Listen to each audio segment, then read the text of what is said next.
The silence of the highway at night is a liar. It promises peace, but beneath the rumble of engines and the wind's roar, there is always the sound of grinding gears, the inevitable collision of the weak and the wicked. For the Devil's Hand Motorcycle Club, we learned long ago that the only true silence is the one we enforce ourselves. And tonight, that silence was shattered by a grief so sharp it tasted like gasoline and blood. His name was JAX, our Sergeant-at-Arms, not by birth but by the patched leather that bound him to us. His only family. His real brother Liam was just 18, clean-cut, full of college dreams and foolish enough to think the world operated on rules and laws. Liam disappeared 7 days ago. The sheriff's office called it a runoff. They closed the case after 3 days, muttering about bad company and youthful indiscretion.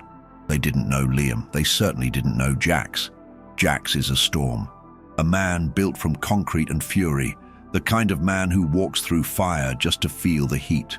When he got the call, his face went flat, the expression erasing itself into a mask of pure, lethal resolve. He didn't cry. He didn't scream. He just walked to the armory cage, grabbed the steel pipe we called the Arbitrator, and said 5 words that settled the dust in the clubhouse. The law is off the clock. Our code is simple: honor, loyalty, road justice. We are outlaws because we refuse to bend the knee to a system that protects the predators and abandons the prey. We are outlaws because when the badge fails, someone has to clean up the mess. And we are the cleanest damn sweepers on the road. We found the first clue tucked inside Liam's worn-out textbook. A crudely drawn map pointing to the outskirts of Black Creek, an industrial ghost town swallowed by the woods. This wasn't a runaway kid. This was a seizure. Liam had been volunteering at a soup kitchen downtown, a naive attempt to give back before leaving for college. The kitchen, we later learned, was a front, a poorly disguised funnel for trafficking labor and bodies into the deep, forgotten corners of the county. Our President Hound, a man whose beard holds more secrets than the state archives, called the meeting at midnight. Hound isn't flashy, he's granite. He looked at JAX, whose knuckles were white where he gripped the handlebars of his custom diner. "This is club business, JAX.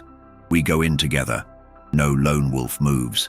JAX nodded, but his eyes promised a storm that Hound's words couldn't contain. The air was thick with the scent of diesel and the unspoken truth. A debt of blood had been levied against the Devil's Hand, and it would be paid in full. The intel came from an unexpected source. Maggie, a weathered bar owner on the edge of town, one of the few honest faces in a crooked county. Maggie has seen it all and owed the Devil's Hand a favor from a lifetime ago, a time when her own daughter was tangled up with the wrong kind of club. She pointed us toward a disused processing plant run by a local crime family known as the Iron Syndicate, led by a slick, cruel man named Vince. "Vince doesn't just run drugs, boys," Maggie whispered, her voice rougher than sandpaper. "He runs people. He runs the lost. And he's got Liam locked up with a dozen others. Says they owe him a tax for trying to help the undesirables on his turf." That word, tax, ignited the fuse in JAX. Liam wasn't a debt collector or a drug mule. He was a kid trying to serve soup. The injustice was a physical blow, a direct violation of our fundamental code. We don't tolerate the victimization of the truly innocent. The ride out to Black Creek was a procession of iron beasts, a low, guttural roar that swallowed the night. 10 bikes, 20,000 pounds of steel, carrying men who had nothing left to lose but their honor. We moved without headlights, trusting the moon and the muscle memory forged over decades on the blacktop. We were shadows moving against the dark woods, a pack hunting its prey. As we neared the plant, we split into 3 teams. Roadblock and Knuckle, the heavy hitters, took the north approach, tasked with disabling the perimeter surveillance. Hound and the veterans went for the main entrance, ready to draw the inevitable gunfire. JAX, however, requested a different path. "They won't expect the underground," JAX growled, pointing to a rarely used drainage access point marked on Maggie's map. "If Liam's there, he's in the basement. I'll go low. I'll be the cleanup crew." Hound hesitated, staring into the inferno in JAX's eyes. He knew this wasn't just a rescue. It was an execution by proxy. But Hound also knew the cost of denying a man his necessary vengeance. 3 hours, JAX, Hound said, his voice low and firm. You find him. You get him out. You get justice. But you come back. We ride out together. JAX only nodded once, his eyes already fixed on the dark, unforgiving maw of the sewer pipe. He dismounted his bike, a silhouette against the rising dust, and melted into the undergrowth. This was not a moment of glory, but a descent into the necessary ugliness. The 7-day clock was ticking down to its final hour, and JAX was coming to collect. He carried his brother's innocence like a heavy burden, and he intended to drop that weight onto the chest of the man who stole it. The air was cold, but the promise of fire was everywhere. The devil's hand was finally dealing its hand, and the house always wins. JAX moved through the subterranean passages like water seeking the lowest point. The air in the drainage system was thick with the metallic scent of rust and the foul evidence of neglect. He carried only a flashlight, his cut, leather vest, over a thin thermal shirt, and the cold steel of the Arbitrator, a length of pipe honed by decades of road fights. Every step echoed the frantic rhythm of his own heart, a drumbeat of anticipation and dread. He was hunting, not just for a location, but for the precise moment where justice, rough and pure, would intersect with vengeance. Above him, the industrial plant was erupting. The distant, muted sounds of automatic gunfire mixed with the roar of Hound's customized exhaust pipes confirmed the veterans had breached the perimeter. It was a beautiful symphony of controlled chaos, the devil's hand signaling their arrival. They weren't cops issuing a warning. They were a storm that had arrived without an umbrella, and they were here to cleanse. The drainage tunnel opened into a damp, concrete sub-basement. The air here was cleaner but heavier, permeated with the distinct scent of fear and stale sweat. Through a single, heavily reinforced steel door, JAX heard low, pleading voices. He moved silently, a ghost in leather, sticking to the shadows where the emergency lights flickered uselessly. He recognized the heavy-duty lock, a commercial-grade electronic tumbler, too thick for a simple kick, too loud for forced entry. But JAX had anticipated this. From his boot, he retrieved a thin, specialized tool, a product of decades spent bypassing rules and boundaries. A soft click, a low whir, and the heavy door hissed open. The sight inside was a punch to the gut. The room was overcrowded, poorly lit, and filled with a dozen or more young men and women, huddled together like livestock. Their faces were pale, their eyes wide and vacant, stripped bare by exhaustion and terror. And there, against the far wall, was Liam. His face was bruised, his hands tied, but his eyes, though bloodshot, were still Liam's. He was alive. Liam saw JAX first, and a flicker of recognition, then sheer relief passed over his face. He tried to call out, but JAX put a finger to his lips, a silent promise. "Stay low, little brother. It's over now." JAX moved quickly, cutting the bindings with a knife designed for heavy webbing. He spoke in a low, urgent whisper to the terrified group. "Listen to me. The Devil's Hand MC is outside. We are here to get you out. Move through that door. Follow the tunnel back the way I came. Don't stop. Don't look back. Go." As the first few souls scrambled through the opening, the floor above groaned. A voice, slick and venomous, cut through the building's infrastructure, magnified by a damaged intercom system. "Well, well, looks like the parking lot is getting crowded. JAX, you thought you could slip in the back door. I've been waiting for you." It was Vince. The syndicate boss must have seen the underground access on a security feed. He knew who JAX was, and he knew this was personal.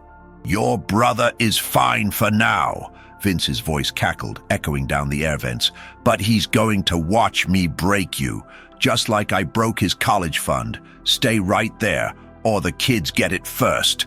JAX pushed the last of the captives, including Liam, into the tunnel. "Go! I'll hold the line!" he commanded. He slammed the steel door shut, locking it from the outside, creating a brief, necessary barricade for their escape. He stood alone in the dim room, the Arbitrator held across his chest. This was the moment, the necessary violence that the law could never sanction, but honor demanded. The main door to the sub-basement burst inward. 3 heavy syndicate enforcers, armed with shotguns, stumbled into the room, momentarily blinded by the sudden shift in light. They were big, slow, and foolish. They were not JAX. He didn't need a gun. A gun makes noise, attracts attention, and ends things too cleanly. This needed to be messy. It needed to be understood. JAX charged, a terrifying guttural yell escaping his chest, the accumulated pain of 7 days unleashed. The Arbitrator was not merely a weapon, it was an extension of his will. The first man barely raised his gun before the pipe connected with his jaw. The crack was sickeningly loud, the sound of bone giving way. The man crumpled. The second man tried to pivot, but JAX was already a blur of movement. A low, brutal sweep of the pipe took out his knees. As the enforcer fell, JAX stepped over him, grabbing the collar of the third man who was fumbling with his weapon. JAX slammed his head repeatedly against the concrete wall, a controlled, furious frenzy, until the man went limp. The fight was over in less than 30 seconds, but the final confrontation was still ahead. JAX heard heavy steps on the steel staircase leading down from the main floor. Vince, surrounded by 2 bodyguards, appeared at the landing. Vince was sleek, dressed in an expensive suit that looked laughably out of place in the grime. He was holding a pistol. "You really think you're a hero, JAX? You're just a glorified bandit," Vince sneered, aiming the gun. JAX stepped out of the shadows, covered in the dirt and dust of the fight. He dropped the Arbitrator. He needed this fight to be personal, not just a necessary strike. "You stole something that wasn't yours, Vince." JAX's voice was low, dangerous. "You preyed on the weak. You disrespected the road. My brother didn't deserve this. Nobody undeserving deserves this." The final confrontation was a blur of righteous fury. Vince's men were dispatched by the cold precision of a man who fights for survival. JAX was hit, a glancing blow to the shoulder, but the pain was distant, secondary to the heat of his purpose. He disarmed Vince, kicking the pistol away. Vince tried to run, scrambling back up the stairs, yelling for help that would never come. JAX didn't chase. He simply moved to intercept. He caught Vince by the collar at the top of the stairs, turning him back toward the open hole in the floor. 7 days, Vince," JAX whispered, his face inches from the other man's terrified eyes. "That's how long you kept my brother. Time's up." The sound of the struggle was silenced by a quick, brutal efficiency. When JAX walked out of the plant an hour later, the sun was just beginning to turn the eastern sky a pale, bloody red. He joined Hound and the Devil's Hand as they secured the perimeter, the scene quiet and still. The captives were safe. The debt was paid. The Devil's Hand rode out of Black Creek just as the first official police sirens began to wail in the distance. They were too late. As always, JAX mounted his diner. Liam was safe, hidden away by our support network. Vengeance was complete. But as JAX merged onto the highway, the roar of his engine wasn't just power, it was a promise. A promise that the road justice would continue, that the Devil's Hand would always be the necessary shadow when the light failed. They were outlaws, yes, but they were bound by an ancient code, forged in steel and loyalty. They were the heroes no one asked for, but everyone needed.